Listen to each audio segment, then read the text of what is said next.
Varicose நோய்க்கு அதிநவீன laser முறையில் 45 நிமிடத்தில் சிகிச்சை. தையலோ தழும்போய் இருக்காது. அதே நாளில் டிஸ்சார்ஜ். சிகிச்சை பெற வருவோருக்கு 3000 ரூபாய் மதிப்புள்ள அல்ட்ராசவுண்ட் டாப்லர் பரிசோதனை முற்றிலும் இலவசம். Genesis varicose vein centre, Chennai Porur, Coimbatore RS-புரம். Contact 9677703667.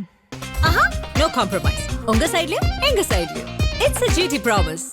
GT Holidays, South India's #1 travel brand. 3 மாதம் போட முடியாது. அதுக்காக இப்போ எலெக்ஷன் வருதுல்ல, அதுக்காக போட முடியாது. இது 2000 ரூபா ஊக்கத்தொகையாக கொடுத்துருக்காங்க. நல்லது தானே. 3 மாதம் போடலைன்னா 1000 ரூபா வாங்கினவங்களுக்கு கஷ்டம். என்னாவது பண்ணலாம்னு நினச்சிட்டு இருந்திருப்பாங்க. மாதம் 1000 ரூபா வருதுன்னு நம்பிக்கையாக இருந்திருப்பாங்க. இப்போ 3 மாதம் இல்லைன்னா கஷ்டப்படுவாங்கல்ல, அதனால் சேர்த்து போட்டிருக்காங்க. நாங்கள் நல்லா தான் நினைக்கிறோம், சந்தோஷம் தான் படுறோம். அவர் போட்டதுனால எங்களுக்கு ரொம்ப ரொம்ப சந்தோஷம் தான். இப்போ மறுபடியும் திமுக ஆட்சி அமைச்சிச்சுனாக்கா இந்த 1000 ரூபாயை 2000 ரூபாயை உயர்த்தி வழங்குவோம் அப்படின்னு சொல்லியிருக்காரு. அதை பற்றி என்ன நினைக்கிறீங்க? அதுவும் ரொம்ப சந்தோஷம் தானே. நாங்கள் மறக்க மாட்டோம் என்னைக்கு அவரை. அவருக்கு தருவார்னு உறுதியாக நம்புறீங்க நீங்கள்? நாங்கள் நம்புகிறோம், கொடுப்பார். நாங்கள் நம்புகிறோம், எங்களுக்கு நம்பிக்கை இருக்குது. அவர் எது ஒன்றும் எங்களுக்கு செய்வார், கொடுப்பாரு அப்படின்ற ஒரு நம்பிக்கை இருக்குது. அப்போ இந்த 2000 ரூபாயை உயர்த்தி வழங்கினாக்கா அது உங்களுக்கு வந்து பயனுள்ளதாக இருக்குமா? ஆமையா, அப்புறம் 2000 வயசானவங்க வேலைக்கு போக முடியும், வீட்டில் தானே இருக்கோம். ஐயா செய்வார். வீடே இல்லை எங்களுக்கெல்லாம், வாடகை தான். அந்த காலத்துலேருந்து எங்கள் வீட்டுக்காரே இல்லை. நான் 3 பிள்ளையெல்லாம் வளர்த்து வேலை செஞ்சு தான் கஞ்சி குடிக்கிறேன். இப்போத்தான் ஒரு வீடு கொடுத்தா நல்லா தான் இருக்கும். ரொம்ப சந்தோஷமாக இருக்குது. என் மனைவியும் வாங்கிட்டு இருக்காங்க, ஆனால் இன்னும் பேங்க் வரல நினைக்கிறேன். சரி, கிடைச்சின்னா நாங்கள் ரொம்ப சந்தோஷப்படும். நாங்கள் கொஞ்சம் ஏழைங்க தான். இந்த தொகையை வச்சுட்டு நாங்கள் எல்லா இதுவும் வீட்டுக்கு செலவுக்கெல்லாம் நல்லா பண்ணியிருக்கோம். இது கிடைச்சின்னா கலைஞர் வாழ்க, அவருக்கு தான் நாங்கள் ஓட்டு போடுவோம்னு சொல்கிறேன். இது மூலம் சொல்லிக்கிறேன் விரும்புகிறேன். நாங்கள் வந்து உதவி பணம் தான் வாங்குகிறோம். 1200 கொடுக்குறாரு. ஏதோ எங்களுக்கு ஒரு நன்மை ஆகுது, அது கொடுக்குறாரு, வாங்கிக்கிறோம். நாங்கள் அந்த இதெல்லாம் வாங்குறதில்ல. ஏன்னா இது வாங்கினா அது போயிடும், அது வாங்கினா இது போயிடும். இது நிரந்தரமாக இருக்குது, இதே வாங்குகிறோம். அது நல்ல திட்டம் கொண்டு வந்திருக்காரு, நல்லா இருக்குது. அந்த திட்டம் கரெக்டாக அவருக்கு ஓட்டு கரெக்டாக அவருக்கு தான் போட போகிறோம். நாங்கள்லாம் அவருக்கு தான் கண்டிப்பாக நாங்கள் கலைஞர் புள்ளிக்கு தான் போட போகிறோம். முக ஸ்டாலின் தான் போடுவோம். எவ்வளோ பேருக்கு யூஸ்ஃபுல்லாக இருக்கும், இப்போ தேவையானதாக இருக்கும். அதே மாதிரி விட்டு போனவங்களுக்கு கொடுத்தாலும் இன்னும் கொஞ்சம் சந்தோஷமாக இருக்கும். நிறைய பேருக்கு விட்டு போயிருக்கோம், இப்போ இருக்கப்பட்டவங்களுக்கே தான் போய் சேர்ந்துருக்கோம் இந்த பணம். இல்லாதவங்க எவ்வளோ பேர் இருக்காங்க, அவங்களுக்கு கொஞ்சம் வாங்கி கொடுத்தா நல்லாயிருக்கும். 5000 ரூபா நல்ல வரவேற்கத்தக்க திட்டம் தான் இது. என்ன, பெண்களுக்கு குடும்ப செலவுக்கு ஆகும். என்ன, மாதத்துக்கு ஏதோ குடும்ப செலவுகளுக்கு ஒரு நடுத்தரவாதிகளுக்கு ஆகும். இப்போ என்னுடைய மனைவி பேரால் வர்றது நான் வரவேற்கக்கூடிய ஒரு விஷயந்தான். ஏன்னா மக்களுக்கு இது நல்லா உதவிடிக்காக இருக்கும். ஆனால் இங்கே தமிழ்நாட்டை பொறுத்த மட்டுக்கு திராவிட முன்னேற்றக் கழகம் வந்தால் தமிழும் வாழும், தமிழ் மக்களும் வாழ்வாங்க, மொழி வாழும், கலாச்சாரம் இதெல்லாம் வாழும். அதுதான் வரணும், திமுக தான் வரணும். அதுதான் என்னுடைய விருப்பம்.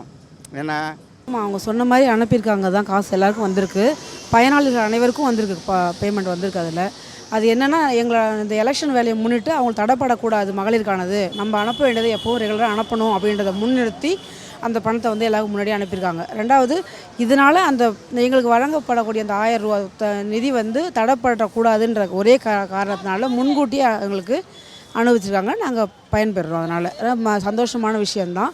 ரெண்டாவது, இதே ஆட்சியை தொடர வேண்டுங்கிறது எங்களோட கருத்தாகவும் இருக்குது. இன்றைக்கி காலையில் எங்கள் அக்கௌண்ட்டில் 5000 விழுந்தது எங்களுக்கு ஒரு மிகப்பெரிய ஒரு அதிசயம், சந்தோஷம்.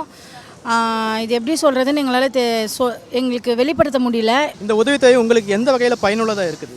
எல்லா விஷயத்தில் எதாவது சொல்கிறேன்னா, குழந்தைங்களுக்கு தேவையான பொருள் வாங்குறது, சிலிண்டர் வாங்குறது, அப்புறம் வந்து எங்களோட செலவு பார்க்குறது, மருத்துவ செலவு பார்க்குறது, வீட்டுக்கு தேவையான பொருள் வாங்குறது, எல்லாத்துக்குமே எங்களுக்கு யூஸ்ஃபுல்லாக தான் இருக்குது.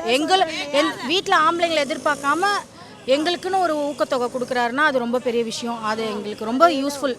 காலையில் பார்த்து எங்கள் பசங்க சொன்னாங்க, அம்மா உங்கள் அக்கௌண்ட்டில் இப்போ காசு போட்டிருக்காங்களாம்மா. எங்கள் வீட்டுக்கார் வேலை மேலேருந்து பண்ணுறாரு, இதுமாதிரி ஏற போட்டிருக்காங்களான்னு. அப்புறம் அக்கௌண்ட்டை பார்த்து ரொம்ப சந்தோஷப்படுறேன் எனக்கு. ஏன்னா நான் வந்து ஏற்கனவே நான் சொல்லியிருக்கேன், எனக்கு இந்த காசு வர்றதுனால ஏதோ நான் எங்கள் வீட்டுக்காரி எதையும் நான் கேட்க மாட்டேன். இந்த காசு இருக்கிறதுனால எதனா ஒரு செலவு, எனக்குன்னு ஒரு சாரீ எடுக்கிறதோ, எந்த ஒரு பொருள் வாங்குறதோ எனக்கு ரொம்ப உபயோகப்படுத்தும். எனக்கு ஒரு 2000 ரூபா போகிறது வந்து இன்னும் சந்தோஷப்படுவோம் நாங்கள். அந்த 2000 ரூபா அவர் சொல்லியிருக்காரு எலெக்ஷனுக்கு, அவர் ஜெயிச்சு வரணும், அவர் எங்களுக்கு சந்தோஷப்படுறோம். நாங்கள் இந்த 1000 படம் இன்னும் சந்தோஷமாக இருக்குது. காலையிலேருந்து எனக்கு ஒரு மாதிரி விறுவிறுவாக இருக்குது, பரவாயில்ல, சந்தோஷப்படுறோம். நாங்கள் நடுத்தர மக்களுக்கு இன்னும் சந்தோஷப்படுவாங்க இந்த காசு வந்துருச்சுன்னா. அவங்களுக்கு வந்து ஒரு மாதம் மளிகை சாமான் செலவு மாதிரி வச்சுப்பாங்க இந்த நடுத்தர மக்களுக்கு. இது வந்து இன்னும் அவங்க சந்தோஷப்படுவாங்க. இன்னும் இது பரவாயில்ல 5000 ரூபா போட்டிருக்காரு அப்படின்ட்டு. அந்த பணம் உங்களுக்கு எந்த வகையில் பயனுள்ளதாக இருக்குது? எனக்கு பூக்கு ஞாபகம் ஆகுது, ஒரு டீ செலவுக்கு ஆகுது, எங்கே போகிறதுக்கு ஒரு நல்லது காட்டுறதுக்கு ஆகுது, அது சம்பளம் மாதிரி ஆகுது, வருது அந்த காசு வருதுன்னு நம்பிக்கையாக இருக்கிறோம். எல்லா வகையிலும் உதவியாக இருக்குது. மருந்து வாங்கலாம், வேறு ஏதாவது செலவு பண்ணலாம். பஸ்ஸு ஃப்ரீயாக இப்போ கோயம்பேடு பஸ்ஸுக்கு ஃப்ரீயாக போயிட்டு வர்றேன் கோயம்பேட்டுக்கு. இப்போ ஒரு காசு இல்லைன்னா கூட அதை எடுத்து ஒரு 2 கிலோ பூ வாங்குவேன், ஒரு மாத்திரை வாங்கிக்குவேன், இல்லை ஏதாவது குடிக்கிற தண்ணி கேன் வாங்குகிறோம் அதுக்கு வாங்கிப்போம். எது வேணாலும் வாங்கிக்கலாம். 1000 ரூபாக்குள்ள எது வருதோ அது வாங்கிக்கலாம்.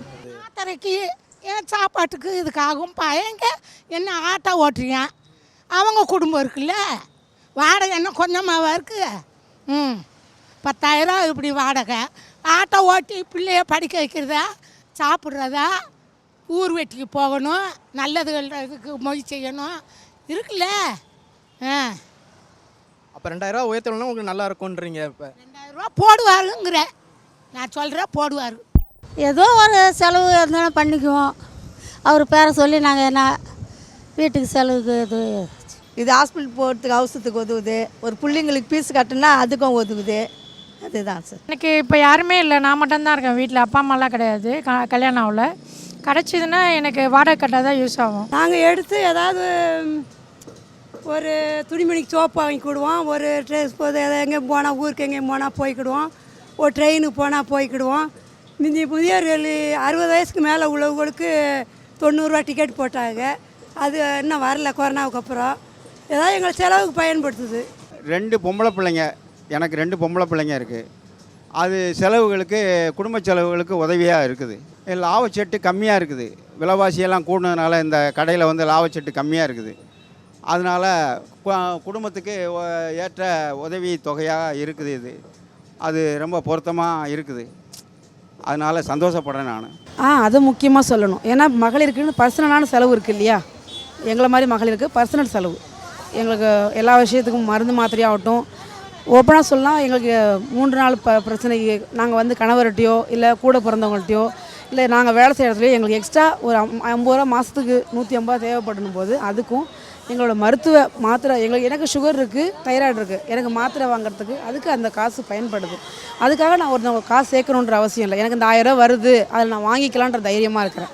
அதனால் எங்களோட பர்சனல் செலவுக்கு இந்த பணமானது உதவியாக இருக்குது. நாங்கள் யார்ட்டையும் போய் உதவி கேட்க வேண்டிய நிர்பந்தம் இல்லாமல் நாங்கள் இருக்க முடியுது. ஒரு குடும்பத்தில் இப்போ ஆம்பளைங்க பிரச்சனை பண்ணுறாங்க, அப்பா கிட்ட போய் குழந்தைங்க இதை வாங்கி கொடுன்னு கேட்க முடியாத சூழ்நிலைலாம் நிறைய பேருக்கு இருக்கும். அப்போ அம்மா இதை வாங்கி கொடுங்க அதை வாங்கி கொடுங்கன்னு சொல்லி கேட்பாங்க. அப்போ எங்களுக்கு அது அந்த காசை எடுத்து நாங்கள் எங்கள் குழந்தைங்களுக்கு செலவு பண்ணது ரொம்ப ஒரு ஹாப்பி, ரொம்ப ஒரு சந்தோஷம். அது ரொம்ப முக்கியமான ஒரு விஷயம். அது இப்போ எங்கள் வீட்டுக்காரர் மட்டும்தான் எங்கள் வீட்டில் சம்பாதிக்கிறார், நான் ஹவுஸ் ஒய்ஃபு தான். அப்போ திடீர்னு கேட்குறப்ப பசங்க கேட்குறப்ப எங்களால் செய்ய முடியலன்னா இது இருக்கிறதுனால தான் எடுத்து எங்களால் செய்ய முடியுது. அது எங்களுக்கு உண்மையாகவே ரொம்ப பயன்பாடாக இருக்குது, ரொம்ப மகிழ்ச்சியாகவும் இருக்குது, பயம் இல்லாமல் இருக்குது. குழந்தைக்கு செய்யலான்ற நம்பிக்கை இது இன்னும் வந்து தொடரணும், நிற்காமல் இருக்கணும். அதுதான் எங்களுக்கு வேணும். இல்லை மறுபடியும் திமுக ஆட்சி அமைச்சாக்கா இந்த 1000 ரூபாய் 2000 ரூபாயை உயர்த்தி வழங்கப்படும் அப்படின்னு அறிவிச்சிருக்காரு. இது பெண்களுக்கு எந்த வகையில் பயனுள்ளதாக இருக்கும்? நல்லது, நல்லா பயன்படுது. ஏதோ ஒரு சலுகை ஆகுது, ஒரு கஷ்டத்துக்கு உபயோகம் ஆகுது, சம்பளம் மாதிரி வருது. அது அப்புறம் என்ன, முன்னாடி 1000 ரூபாய் கொடுத்தாங்க, இப்போ 1200 ரூபா கொடுவாங்க. அது எங்கள் வீட்டுக்கார் போயிட்டு உடனே இந்த 4 வருஷமாக வாங்குறேன், 1 வருஷம் வாங்கலை, 4 வருஷமாக வாங்குறேன். இதை பற்றி என்ன கருத்துனா, இந்த 1200 போட்டது இல்லாமல் எங்களுக்கு பஸ் சார்ஜெலாம் எங்களுக்கு ரொம்ப ஃப்ரீயாக இருக்குது. எங்களுக்கு பஸ் சார்ஜே வந்து 1500 ரூபாய்க்கு ஆகிடும். நாங்கள் பூ கடைக்கு போகிறதுக்கு வரத்துக்கு எங்களுக்கு வண்டி சார்ஜ் எல்லாமே ஃப்ரீயாக விட்டுருக்காரு. அது ரொம்ப சந்தோஷம் எங்களுக்கு. எனக்கு ஆக்சுவலாக என்னன்றதுனாக்க வந்து இந்த இப்போ வந்து 1200 ரூபாய்க்கு எங்களுக்கு இன்னும் கொஞ்சம் கூட கொடுத்தா எங்களுக்கு ரொம்ப தேவைப்படும். வேறு ஒன்றும் இல்லை, எங்களுக்கு வந்து 1 கிலோ அரிசி வாங்கினாலே 80 ரூபாய் ஆகிட்டு போகுது. நாங்கள் என்ன வச்சு சாப்பிட்றது? அதுதான் எங்களுக்கு ரொம்ப சந்தோஷமாக இருக்கும். ஏன்னா நாங்கள் இன்னும் வயசானவங்க, இந்த 2000 ரூபா கொடுத்தா எங்களுக்கு நல்ல இதாக இருக்கும். அதனால் அவங்க வரணுன்ட்டு நாங்கள் கடவுளை வேண்டிக்கிறோம், மக்களை வேண்டிக்கிறோம். நீங்களும் நல்லா யோசித்து அவங்களுக்கே ஓட்டு போடணுங்க விரும்புகிறேன். சொன்னது கொஞ்சம் நிறைய நிறைவேற்றின்னு தான் வராரு, அதையும் செய்வாருன்னு தான் நினைக்கிறேன். மறுபடியும் வந்தால் நல்லது தான். இது வரவேற்கக்கூடிய தக்கம்தான். ஏன்னா எந்த ஆட்சியும் இதுவரைக்கும் இந்த மாதிரி சாதனைகளை செஞ்சதில்லை. முதல்ல இந்த ஆட்சியில் ஏற்ற உடனே நிறையா கஷ்டங்களையும் நிறையா கொரோனா சாவுகளையும் நிப்பாட்டியிருக்காரு. முதல்ல மக்களுக்கு பயத்தை நீக்கியிருக்காரு. என்ன பாதி நேரம் கடை பாதி நேரம் வீட்டில் இருக்கணுங்கிற பயத்தையும் நீக்கியிருக்காரு. என்ன அதெல்லாம் வரவேற்கத்தக்க விஷயந்தான். சாவை பூரா நிப்பாட்டிட்டார். எங்கெங்கேயோ சிலிண்டர் வாங்கி வெளியில எல்லாம் சிலிண்டர் வாங்கி போட்டு மக்களை காப்பாற்றிருக்கிறாரு. அதெல்லாம் வரவேற்கத்தக்க வேண்டிய விஷயந்தான் இது. உயர்த்தி வழங்கப்பட்டாலும் எங்களுக்கு வந்து நாங்கள் தலைவரோட ஆட்சியில் நாங்கள் நன்மை பெறணும். அது ஒன்று வழங்கினாலும் சரி வழங்காவிட்டாலும் சரி எங்கள் மு.க. ஸ்டாலின் அவரோட ஆட்சி தொடர்வதில் எங்களுக்கு சந்தோஷம்தான். இதுவும் ரொம்ப சந்தோஷமாக இருக்குது. வரணும், அவர் தான் வரணும், வந்து இதுக்கு மேலே அவர் செய்வார்ன்ற நம்பிக்கை இருக்குது எங்களுக்கு. இன்னும் அதிகபட்சம் எல்லா உதவியும் செய்வார்ன்ற நம்பிக்கை எங்களுக்கு இருக்குது.